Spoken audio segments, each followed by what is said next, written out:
Bienvenidos amigos al canal del lector de Ortega y Gasset. Hemos ido viendo en otros vídeos anteriores, con la ayuda de las ideas de Norbert Elias sobre la manera en que se desarrolló el proceso civilizador, cómo podemos situar en la Alta Edad Media, hasta los siglos X y XI fundamentalmente, un modo de vida en donde valía el presupuesto de Thomas Hobbes de que el hombre es un lobo para el hombre.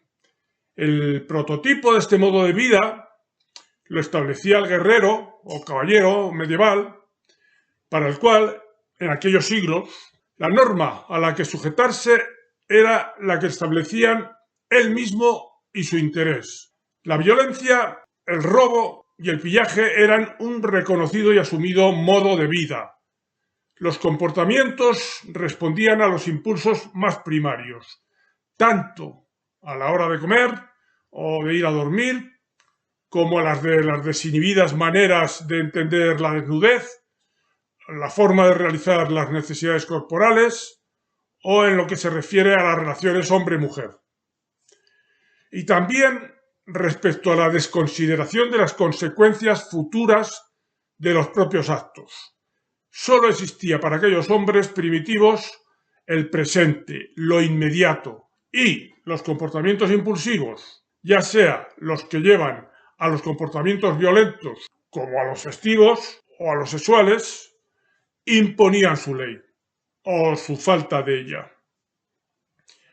Ya en el siglo XI, pero sobre todo a partir del XII, y a lo largo de la Baja Edad Media, hasta el siglo XV, lentamente el mundo fue entrando en una órbita de comportamientos reglados y civilizados.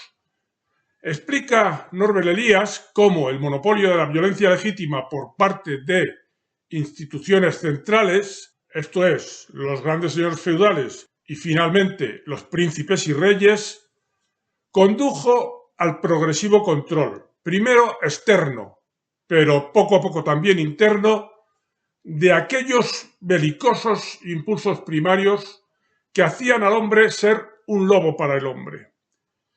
Además, el desarrollo progresivo del comercio y la división del trabajo llevaron al aumento de la interdependencia de los hombres, lo que también supuso un mayor control de los comportamientos en aras de mantener la paz social que ese intercambio comercial precisaba.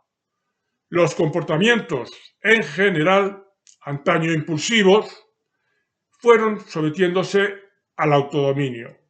Empezaron a aparecer normas que acotaban y sometían a control todos los comportamientos. Para todo empezó a haber una regla de conducta. Todo pasó a estar previsto y llegó un momento en que para nada se dejaba margen a la espontaneidad.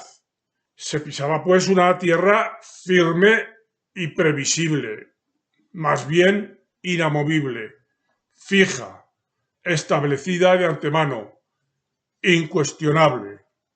En filosofía, la escolástica elevó los universales, los conceptos generales en los que encajar cualquier cosa particular, a idea suprema, lo cual sirvió de marco filosófico al modo de vida del hombre de la Baja Edad Media, que no pudo desarrollar esa vida suya como individuo, sino solo en cuanto que encajaba en alguna de las fórmulas de lo general.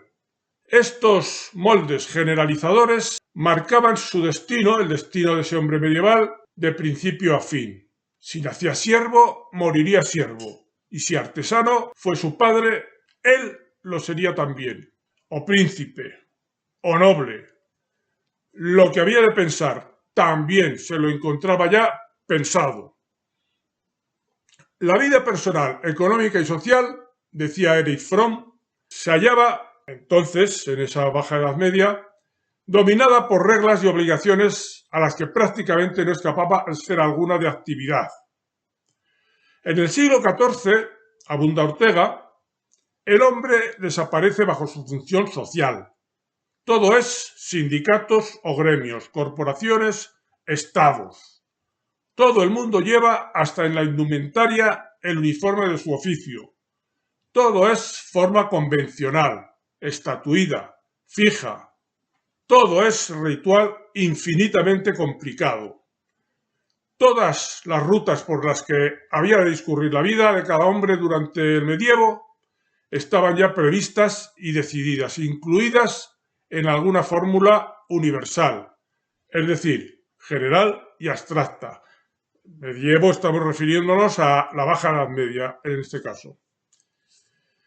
El mundo concreto, experimentable, el que solo podía ser descubierto por parte del hombre desde su por entonces desdeñada individualidad, era pasado por alto.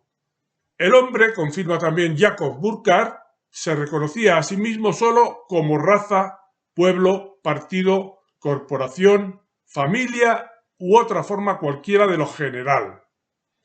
Puesto que para todo había una fórmula previa en la que encajarlo y consiguientemente todo lo que pudiera hacerse estaba previsto, dice Julián Marías que efectivamente la vida tiene en la Edad Media una gran estabilidad, a la vez que paradójicamente confirma la extraordinaria inseguridad a que estaba sometida la vida de los individuos considerados de uno en uno, amenazada por pestes, plagas, guerras, intemperies, inundaciones, sequías, hambre. Lo que realmente tenía estabilidad no era pues la vida, sino la forma de vida. Esa solidez y estabilidad estaban precisamente garantizadas por el hecho de que los individuos no tenían en la práctica entidad como tales, puesto que había unos, llamémosles así, moldes o modelos sociales en los que los individuos debían encajar, hasta el punto de que su propia identidad personal les venía dada a través de esos prototipos. Bien, pues todo esto fue el sustrato del que emergió la revolución, que significó el Renacimiento. El humanismo que trajeron el Renacimiento y la modernidad supuso un cambio total de esta manera medieval de ver el mundo, al depositar en el individuo mismo la responsabilidad de su vida, abriendo así las compuertas de sus deseos y preferencias, hasta entonces obturadas. El llamado Renacimiento, dice Ortega, es pues por lo pronto el esfuerzo por desprenderse de la cultura tradicional, que formada durante la Edad Media había llegado a anquilosarse y a ahogar la espontaneidad del hombre. La vida pasó de ser algo que estaba en las exclusivas manos de Dios, o de la sociedad, o del destino, a estar bajo la responsabilidad de los hombres individuales. Con el Renacimiento, decía Cioran, al observar las consecuencias de todo aquello, comienza el eclipse de la resignación. De ahí la aureola trágica del hombre moderno. Los antiguos aceptaban su destino. Ningún moderno se ha rebajado a esa condición. Stefan Zweig, en su biografía sobre Erasmo, abunda en la misma idea. Gracias a su probada y triunfante confianza en sí mismo, el ser humano del siglo XVI deja de sentirse una diminuta mota de polvo sin voluntad, sedienta del rocío de la gracia divina para ser el centro de los acontecimientos, el motor del mundo, un proceso cuyo éxtasis más destacado e imperecedero nombramos con la palabra renacimiento. La humanidad humilde y muda de la Edad Media se extingue y una nueva, una que pregunta e inquiere con el mismo fervor religioso con que la anterior creía y rezaba, echa a andar.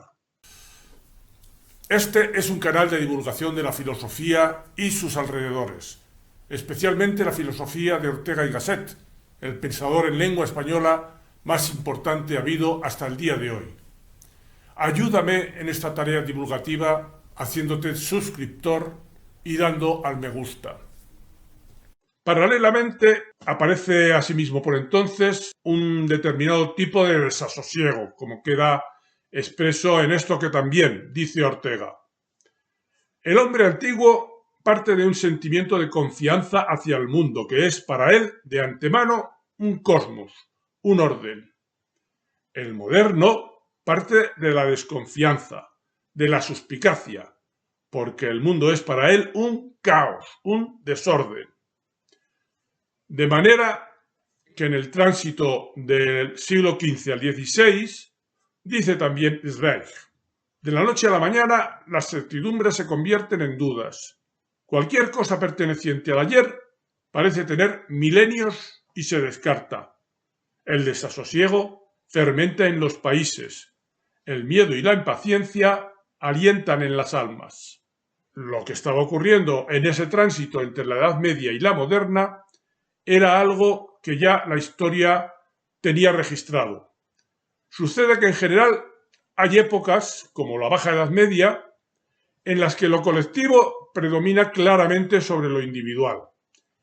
Están caracterizadas estas épocas por la estabilidad social y la regularidad, y porque en ellas los individuos acatan las pautas de comportamiento que imponen la tradición, las leyes, las creencias establecidas. En tales ocasiones, los individuos aceptan, sin sentir por ello menoscabo en su personalidad, que su vida discurra alejada de cualquier protagonismo, conformándose con sentirse parte del cuerpo colectivo al que pertenecen y en el que hacen residir prácticamente en exclusiva las fuentes de su propia identidad.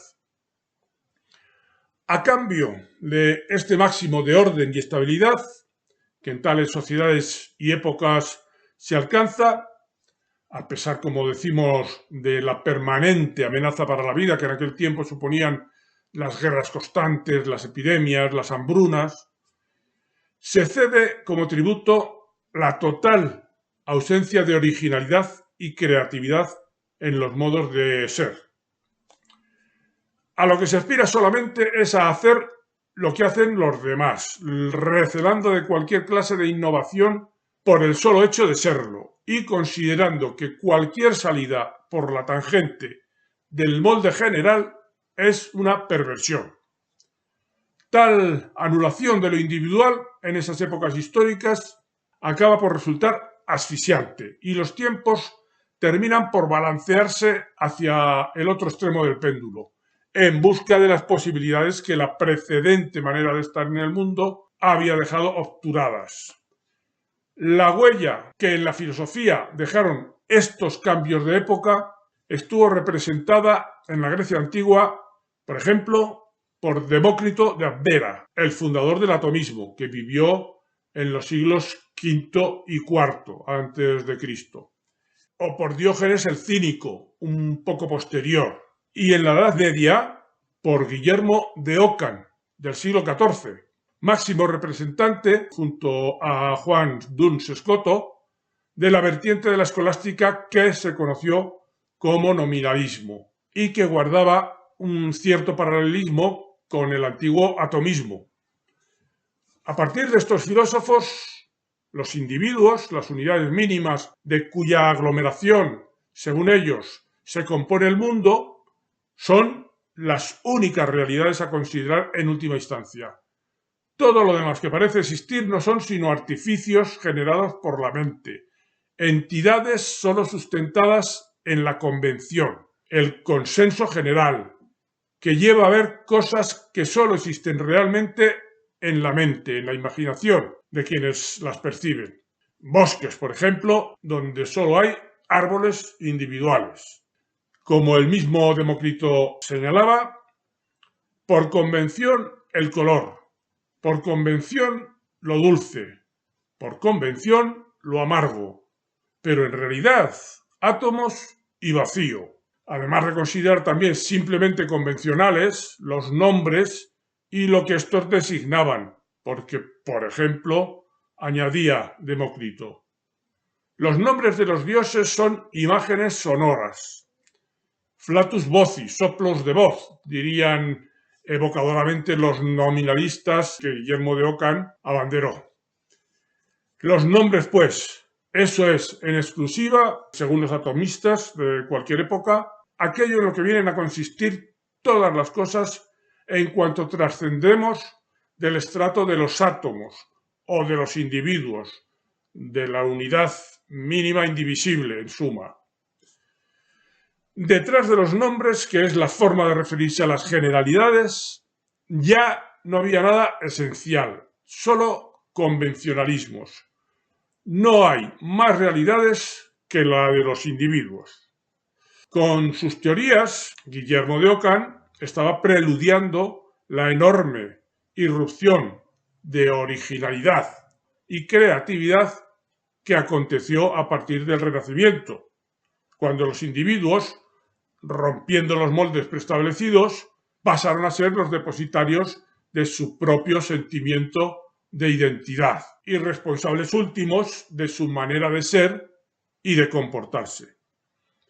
El Renacimiento, dice Ortega, descubre en toda su vasta amplitud el mundo interno, el me ipsum, la conciencia, lo subjetivo.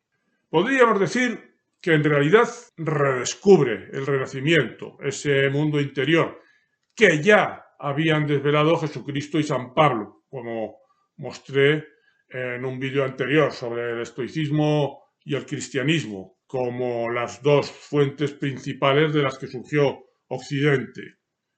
Pero ahora esa subjetividad, que descubre también el Renacimiento, va a empezar a abrirse paso en el mundo, en vez de repudiando a ese mundo, como hicieron aquellos primeros cristianos. En consecuencia, la tarea de los nuevos tiempos, a partir del Renacimiento, consistió en humanizar los modelos, hacerlos descender del Olimpo de lo ideal y abstracto hasta que pisaran en el mundano suelo de lo individual y concreto. A lo largo de este proceso humanizador, individualizador, la pintura descubrió, por ejemplo, el retrato, la representación no idealizada de seres concretos, de carne y hueso. Del mismo impulso proceden las propuestas desmitificadoras que llevaron, por ejemplo, a Velázquez a pintar a un dios Marte en una pose muy poco marcial, impropia de un ser con los atributos de una divinidad y exhibiendo una musculatura a punto de la flacidez y el descuido. Las mismas intenciones habrían de llevarle a pintar al dios Baco, rebajado al pedestre rango de referente de borrachines. En literatura quedan también los modelos expuestos a la desmitificación, incluso la burla, al ser filtrados por el ser de los individuos concretos. Y así, el idealizado caballero andante pasa a encarnarse en la figura de Don Quijote, un hidalgo rentista y desocupado que, rastreando la imposible trayectoria de esos héroes de ficción, acaba perdiendo el oremus. Concluyamos con Ortega que en la historia ha sucedido siempre a una época de beatismo cultural, otra de insolencia anticultural. Pasa en suma el hombre de estar alojado dentro de un destino ineludible, prefijado, estrictamente sujeto a modelos y respecto del cual no tiene nada que decir ni que aportar, pasa a convertir el mundo en una emanación de sí mismo, de su subjetividad, de su pensamiento, de su voluntad. Pero también, decíamos, se produjo otro importante efecto como consecuencia de la revolución humanista. A partir del Renacimiento y la Edad Moderna, el hombre aumentó dramáticamente sus niveles de desasosiego interior. Hasta entonces, los hombres disponían de respuestas a lo que les inquietaba, respuestas que les procuraban la providencia o su sociedad, su cultura. Ya el estoico Marco Aurelio, avalando esta perspectiva, había dejado dicho siglos atrás: la providencia, todo fluye de allí, y asimismo predisponiendo a la adaptación a lo que no satisface. Todo lo que acontece justamente y como por obra de alguien que distribuyese conforme al mérito. Los primeros cristianos descubrieron que el mundo, al contrario de lo que quisieron creer los estoicos, era absurdo. pero puesto que los repudiaban y volcaban todas sus expectativas en el más allá, dejaban de angustiarse por lo que en este mundo ocurriera. Sin embargo, con los nuevos tiempos, el hombre, mejor dicho los individuos, tuvieron que aprender a confrontarse con el mundo y con las inquietudes que genera, sin evadirse hacia el más allá. Pico della Mirandola, un humanista y pensador italiano de fines del siglo XV, en su discurso sobre la dignidad del hombre, considerado como el manifiesto del Renacimiento, formulaba esa nueva manera de entender la vida a través de esta imaginaria exhortación que Dios dirigía al hombre. No te he dado un puesto fijo, ni una imagen peculiar, ni un empleo determinado, le decía. Tendrás y poseerás por tu decisión y elección propia aquel puesto, aquella imagen y aquellas tareas que tú quieras. Los hombres empezaron a aprender que no había nada preestablecido, en contra de lo que decían los resignados estoicos. Vieron que disponían de libertad para hacer que las cosas fueran de una manera o de otra. La libertad, ya que no sobre el inamovible pasado, ni tampoco sobre el más allá, se proyectaba vertiginosamente sobre un futuro incierto y por construir en este mundo. El hombre moderno, dice Ortega, vive asomado al mañana para ver llegar la novedad. Ese futuro abierto es precisamente también el ámbito que todos los angustiados prefieren para volcar sobre él sus temores. Es lo que, como vimos en un vídeo anterior, Fromm consideró que estaba en el origen de lo que llamó miedo a la libertad. Habremos de volver en próximos vídeos sobre ese estado de angustia que vino a acompañar de manera explícita o latente ese descubrimiento de la libertad que a partir del Renacimiento hicieron los hombres de Occidente.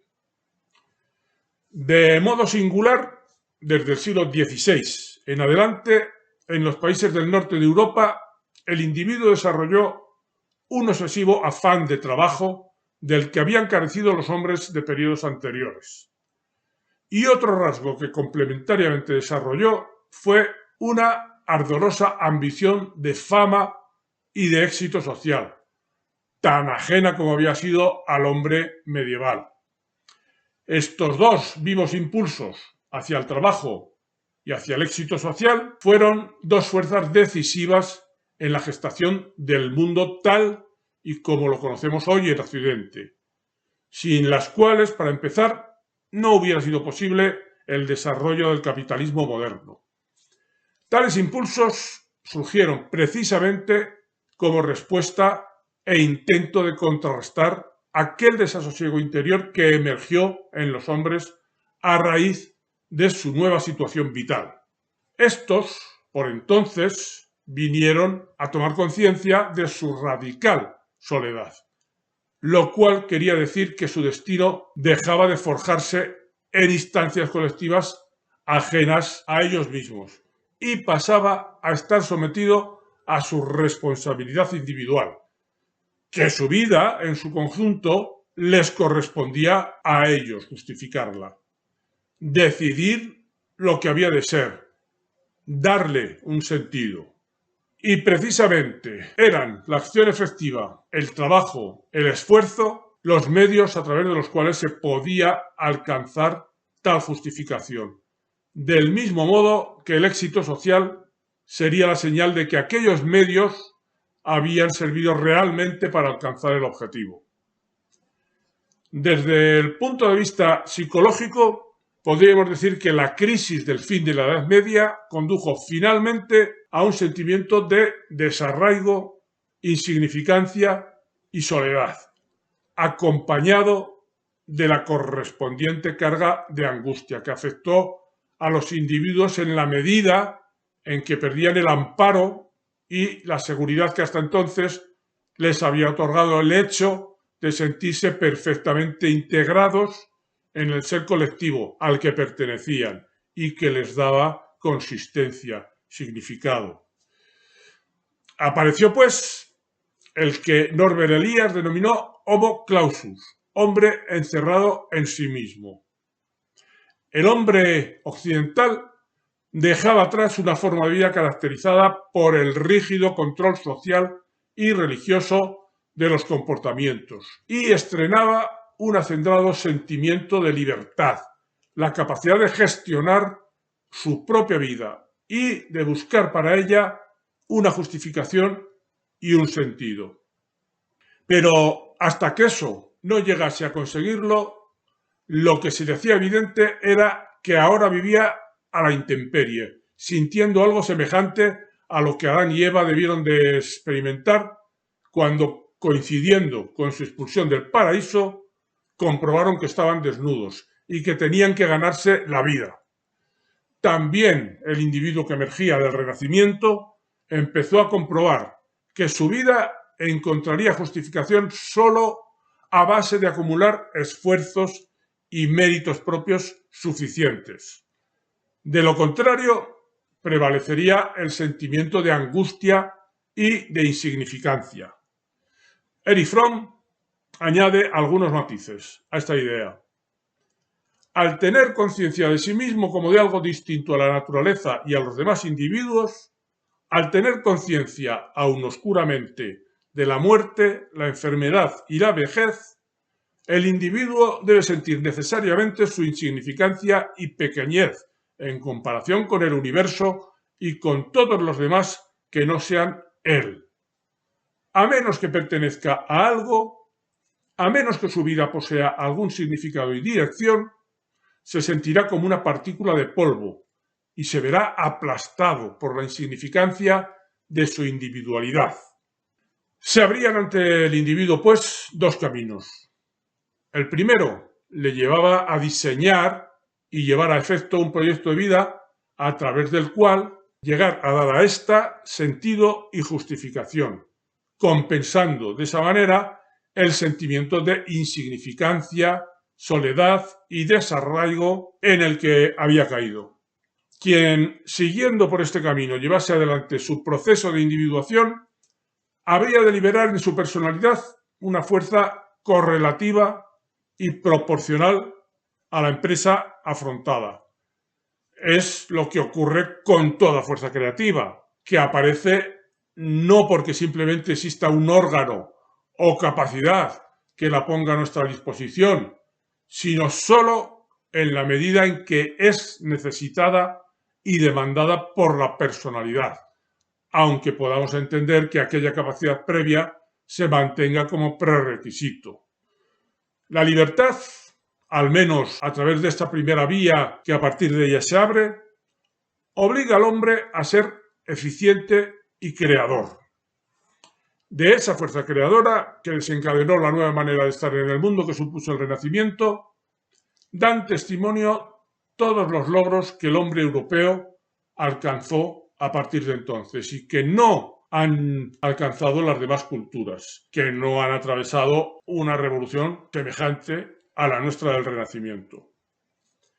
Respecto del ámbito abarcado por este tipo de dinamismos, dice Erich Fromm que la historia europea y americana, desde fines de la Edad Media, no es más que el relato de la emergencia plena del individuo. También podemos decir que el individuo se estaba descubriendo a sí mismo como fuente de poder. La Ilustración acabará recogiendo las derivaciones políticas de esta emergente capacidad de los individuos para hacerlas desembocar en la gestación de la democracia moderna, que se convertirá en la administradora de esa nueva potencia que resulta de la confluencia de las fuerzas particulares que cada individuo, convertido para entonces en ciudadano, aporta al conjunto. El segundo y contrapuesto camino que se abría ante los hombres de aquel tiempo pretendería ser el camino de regreso, a través del cual el individuo, sintiéndose incapaz de sobrellevar la carga de su libertad, su miedo a la libertad, que decía Erich Fromm, buscaría cómo volver al estado de dependencia social y afectiva que había dejado atrás, predisponiéndose de esta manera a las nuevas formas de sumisión que pudieran surgir y que la dispensaran de ese difícil y nunca del todo seguro medio de autojustificación a partir del esfuerzo personal y del mérito acumulado.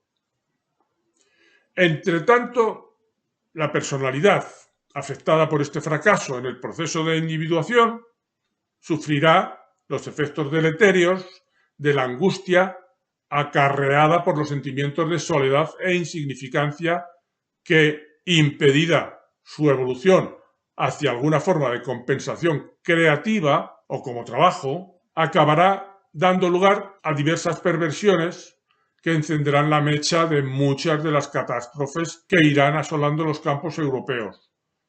En este sentido, a la larga, serán esencialmente los totalitarismos el catastrófico refugio que encontrarán estos seres para quienes su recién adquirida libertad resultó ser una carga demasiado pesada.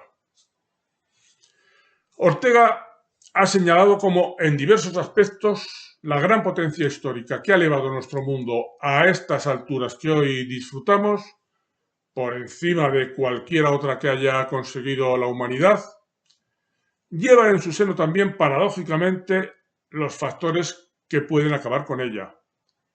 Sobre esa esencial paradoja he tratado en unos cuantos vídeos ya y habrá que seguir dando vueltas alrededor de ella. De momento, acabamos aquí. Hasta otro vídeo, amigos.